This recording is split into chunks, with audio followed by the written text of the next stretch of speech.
It's sick and creepy to me to watch the Port Townsend officials all giddy over Kamala Harris. Their stance is it's breaking the glass ceiling because Kamala's a woman, right? So now they know what a woman is. Now women have rights.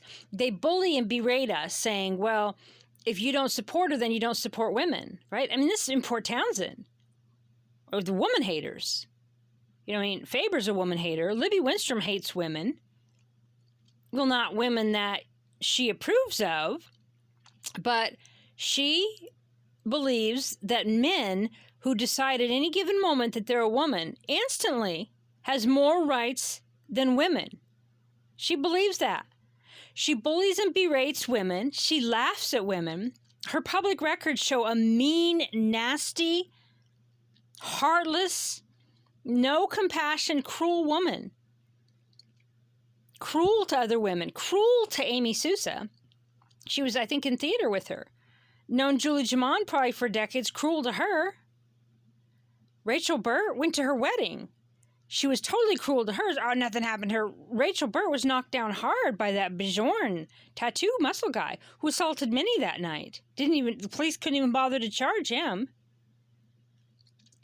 Totally against women, against women's rights. Laughed at those straight men bullying us. Said, I was funny that kid pulled out the speaker. Wasn't a kid. He was a 26-year-old man, 6 foot tall, assaulted women. She thought it was funny. She laughed at us, gaslighted us. She removed decades of my online content because she didn't like what I said. And now she's like, support women, vote for a woman. The glass ceiling's breaking, vote for a woman. What? Disingenuous, right? Women have rights only if it's politically correct for Libby Winstrom. The Port Townsend city officials are supposed to be bipartisan. They're not. They're divisive. They're like, we're diverse. No, they're not diverse. They're all the same. Oh, yeah, they have different thoughts here and then. And should we build a sidewalk? And should we zone this? And should we this and that? But they all hate the same people. They're fine. They're fine with what they did to us. They're fine with all of the businesses they ran out of town with their forced vaccines. Bankrupting everybody. It's okay. We got a windfall of money. We can do whatever we want. No compassion for any of them. No compassion for women's rights. No compassion for our assaults that night. City manager just lied about it. They're like, that didn't happen. And city officials are like, Antifa wasn't there and you didn't get hurt. And it was like a mosh pit. And, really nothing happened. You might think you got abused, but you didn't. Right? And the shit Olsen said and Faber, and they're all so mean, right? And they're all chiming in on how support women and vote for Kamala. We don't support women that get assaulted in our own town because, for us, it's a proxy war. It's not about Port Townsend. How dare they? Right? They're city officials for this town. They're not federal officials. They should go to Washington, D.C. and get jobs. They want a proxy war. They want to speak for a national agenda. They don't want to represent local women, lesbians, elders, rape survivors, even the ones that used to be their friends. Liberals, conservative, no, they don't support women.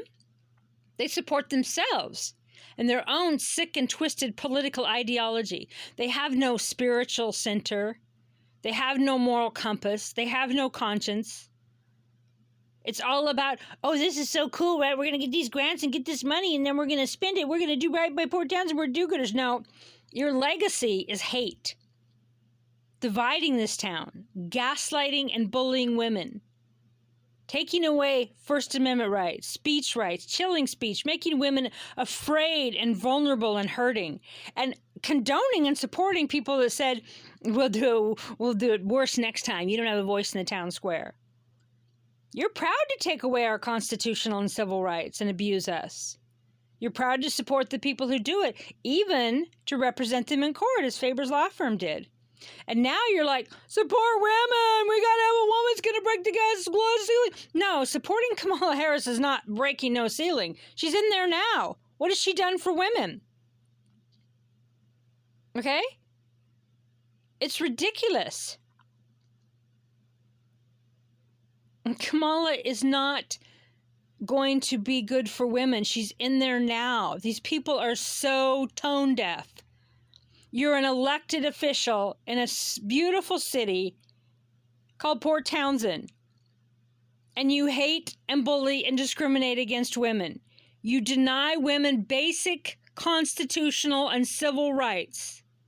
You gaslight women. You laugh at their function being overrun. You laugh at their equipment being stolen and sabotaged. You lie on podcasts. You lie in the news. Oh, there was no assaults, and this didn't happen, and that didn't happen. Lie, pants on fire. And now you're like, support women, the glass ceiling. Now we know what a woman is, and we know what to support a woman. Hypocrites, demons, evil. You wonder why you're sick all the time? You wonder why you're sad and your life's going, array? Because this is your legacy now. Darkness has filled you. It has consumed you. Okay?